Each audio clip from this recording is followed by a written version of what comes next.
Тұрғын үйге құқық бұл тек қана әлеуметтік кепілдік емес. Ең алдымен адам қауіпсіздігін негізгі шарты, әсіресе балалар үшін.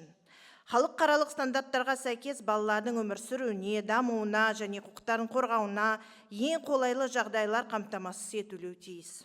Бала үшін тұрғын үй оның әл-ауқатының маңызды шарттарының бірі. Сонымен қатар, тәжірибе көрсетіп отырғандай, тұрғын үй қатынастары саласында азаматтарды баспанадан шығару кезінде олардың құқықтарын шектеу қаупі айқын байқалады.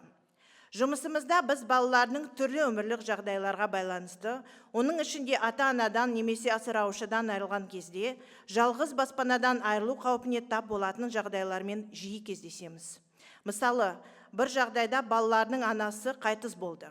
Осы орайда конституциялық реформа аясында баспанадан адамның өмірлік жағдайын, әсіресе балалар мүддесін ескермей, тұрғын үйден шығаруға жол бермейтін қосымша кепілдіктер бекітуіміз маңызды деп санаймыз. Осыған байланысты Қазақстан Республикасы Конституциясының жобасында мемлекеттің азаматтарды тұрғын үймен қамтамасыз ету үшін жағдай жасаумен қатар, соттың шешімінсіз тұрғын үйден айыру және шығаруға жол бермеу туралы мемлекет басшысының ұсынысын қолдаймыз.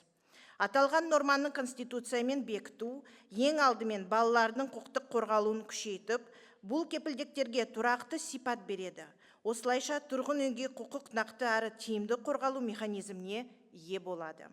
Бұл әлеуметтік мемлекет ретіндегі қалыптасқанымыздың және адам қадір қасиетіне деген құрметтің айғағы.